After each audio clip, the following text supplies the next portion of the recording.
Good morning children.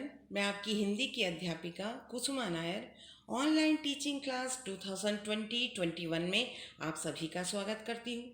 पिछली कक्षा में मैंने आप लोगों को क्लास 10th की कृतिका पाठ्य पुस्तक का पाठ 1 माता का अंचल पढ़ाया था। इस पाठ में मैंने आप लोगों को बताया था कि लेखक का अपने माता पिता से बहुत लगाव है। माता पिता भी उनका बहुत ध्यान रखते हैं। लेखक अपने पिता से अधिक माता से अधिक जो है अपने पिता से जुड़े हुए हैं और माता के साथ उन्हें सिर्फ दूध पीने खाना खाने तक का ही नाता था।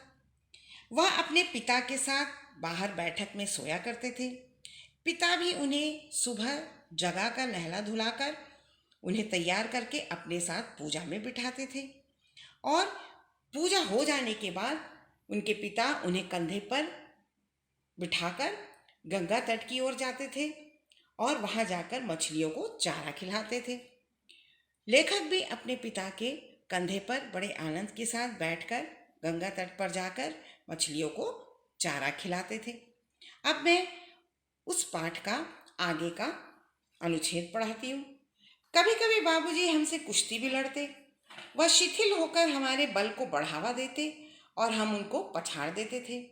अक्सर हम लोगों ने देखा है कि छोटे बच्चे जो हैं अपने पिता के साथ ज़्यादा खेलते हैं। लेखक भी उसी प्रकार अपने बाबूजी से कुश्ती लड़ते हैं और उनके पिता भी जो है जानबूझकर जो है लेखक के बल को बढ़ावा देने के लिए वो शिथिल होने यानी कमज़ोर होने का नाटक करते हैं। लेखक उन्हें पछाड़ देते थे अपने पिता को। यह उतान पड़ जाते और हम उनकी छाती पर बैठ जाते थे। लेखक के पिता जो है पीठ के बल सुस्त होकर एकदम लेट जाते थे और लेखक उनकी छाती पर चढ़कर बैठ जाते थे। जब हम उनकी लंबी लंबी मूछें उखाड़ने लगते तब वह हंसते हंसते हमारे हाथों को मूछों से छुड़ाकर उन्हें चूम लेते थे। लेखक जो है अपने पिता का जो मूछ है वो उखाड़ने लगते थे। उनकी लंबी लंबी मूछें थी उसको उखाड़ने लगते थे तो उनके पिता जो है हंसते हंसते उनके हाथों को मूछों से छुड़ाकर जो है उनके हाथों को चूम लेते थे। फिर जब हमसे खट्टा और मीठा चुम्मा मांगते तब हम बारी बारी कर अपना बायां और दाहिना गाल उनके मुंह की ओर फेर देते थे।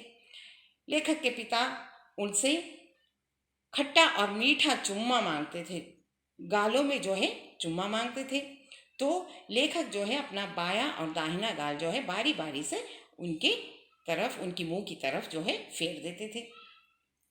बाएं का खट्टा चुम्मा लेकर जब वह दाहिने का मीठा चुम्मा लेने लगते तब अपनी दाढ़ी या मूछ हमारे कोमल गालों पर गड़ा देते थे। बच्चों की त्वचा जो है बहुत कोमल होती है और इनके पिता जो है चुम्मा लेने के बाद जो है अपनी दाढ़ी या मूछ को जो है उनके गालों पर गड़ा देते थे। अब गड़ा देने से बच्चे को दर्द होता है। तब लेखक कहते हैं तब हम झुंझला कर जो है अब उनकी मूछें जो है नोचने लगते थे।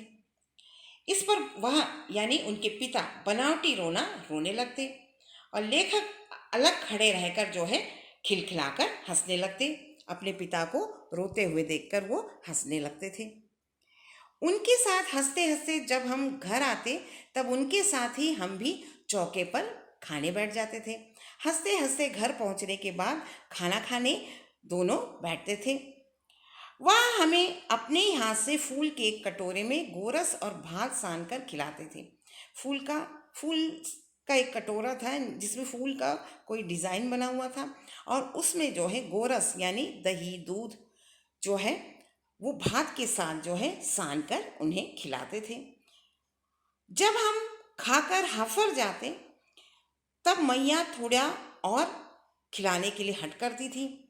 लेखक कहते हैं जब हम खाकर पेट भरने का नाटक करते तब मैया जो है हमें और भी थोड़ा खिलाने के लिए हट करती है। यानी अक्सर जो है माएँ जो हैं उनको ऐसा लगता है कि जब तक हम अपने हाथों से ना खिलाएं बच्चे का पेट नहीं भरता।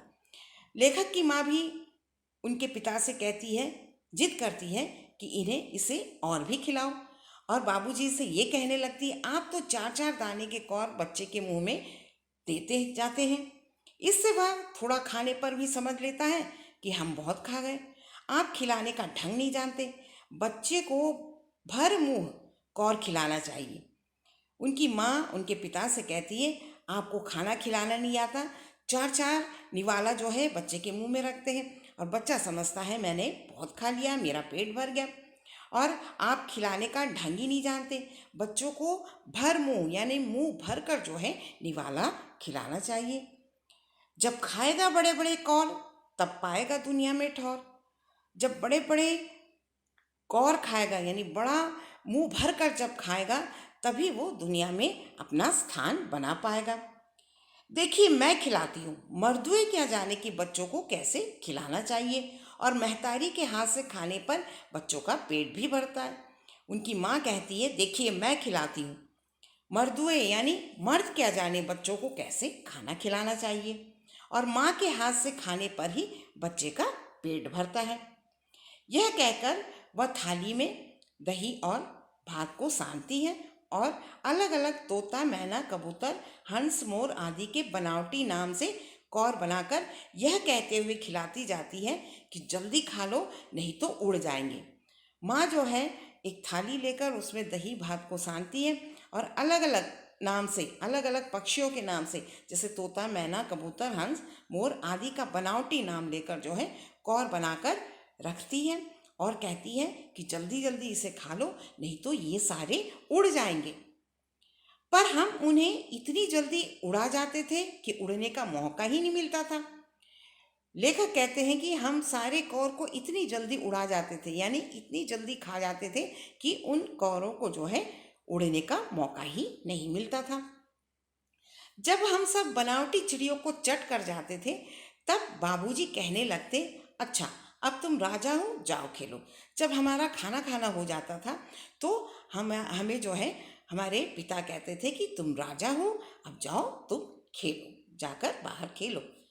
बस हम उठकर उछलने कूदने लगते थे। फिर रस्सी में बंधा हुआ काठ का घोड़ा लेकर नंग धड़ंग बाहर गली में निकल जाते थे। जैसे ही खाना खाना हो जाता था उनका, तो वैसे ही भोजन करना हो जाता था, वैसे ही वो उछलने कूदने लगते हैं। फिर रस्सी में बंधा हुआ काठ का घोड़ा, काठ का यानी लकड़ी का, अक्सर बच्चे जो है लकड़ी का घोड़ा जो है रस्सी से बांध कर उसको खींच कर जो है दौड़ते हैं। और लेखक भी जो है वैसी काठ के घोड़े को लेकर जो है नंग धड़ंग यानी बिना कोई कपड़े पहनने वो जो है गली में निकल जाते हैं उस घोड़े के साथ। अब इसके आगे का अनुच्छेद मैं अगली कक्षा में पढ़ाऊंगी।